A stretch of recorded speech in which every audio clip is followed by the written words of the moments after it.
Selamat pagi, salam sejahtera dalam kasih Tuhan. Mari bersama kita berdoa untuk mendengar renungan pagi hari ini. Bapa, kami bersyukur sebab anugerah-Mu kami ada. Dan berkat kasih setiamu, kami dapat kembali menjalani hari bersama dengan Engkau. Kami akan mendengar dan merenungkan firman-Mu. Teguhkan, kuatkan kami. Dalam nama Tuhan Yesus. Amin. Amsal 14, ayat yang ke-29. Orang yang sabar besar pengertiannya, tetapi siapa yang cepat marah membesarkan kebodohan. Ayat 30, hati yang tenang menyegarkan tubuh, tetapi iri hati membusukkan tulang.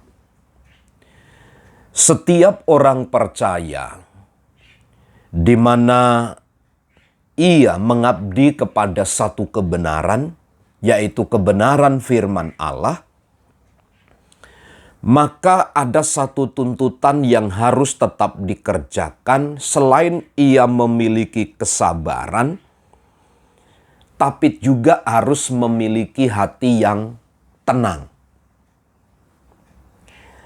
Mengapa seorang anak Tuhan atau anak-anak Tuhan harus memiliki sikap hati yang tenang? Karena di dalam pernyataan ayat ini Tuhanlah sebagai penjaminnya. Jika dalam hal materi, maka Tuhan yang menyediakan. Jika dalam kesulitan, maka Tuhanlah yang menyembuhkan. Jika dalam keadaan yang berat, Tuhanlah yang memampukan, Tuhanlah yang menyanggupkan. Ini adalah janji Tuhan, dan janji Tuhan inilah yang seharusnya disikapi oleh setiap anak-anak Tuhan menjadi dasar hati yang tenang. Artinya begini, jika segala sesuatu sudah tersedia dan disediakan oleh Tuhan, maka apa yang kita khawatirkan lagi?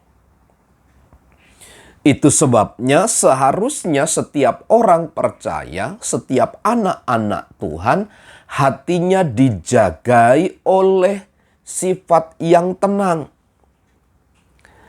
Karena Alkitab katakan hati yang tenang menyegarkan tubuh.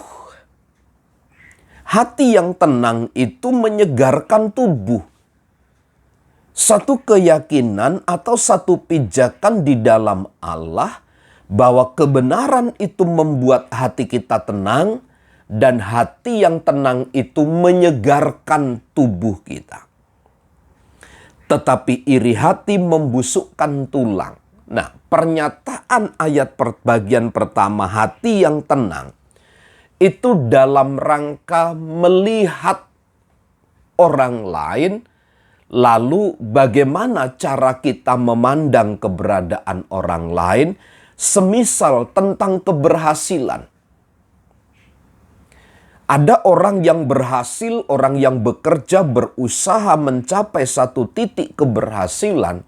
Ada orang-orang tertentu yang tidak tenang, yang hatinya marah, yang hatinya benci, yang hatinya dendam melihat keberhasilan orang lain. Tetapi anak-anak Tuhan harus membangun sikap meskipun orang lain berhasil, berusaha, bekerja sedemikian rupa, mendatangkan kesuksesan. Anak-anak Tuhan harus memandangnya itu semua berasal dari Tuhan. Dan itu adalah anugerah bagi mereka. Karenanya, iri hati hanya membusukkan tulang saja. Iri hati hanya membuat luka batin kita. Iri hati hanya menyusahkan. Karena tenanglah ketika saudaramu berhasil, jangan iri, jangan benci, tetapi turutlah bersukacita karena Tuhan sedang memuliakan orang-orang yang berhasil. Karenanya menurut saya, bagaimana kita melihat orang lain yang berhasil, itu menjadi cerminan sikap hidup anak-anak Tuhan. Harusnya hati kita tenang. Harusnya kita legowo. Harusnya kita rendah hati. Karena keberhasilan orang-orang yang ada di sekitar kita. Tuhan Yesus memberkati. Amin.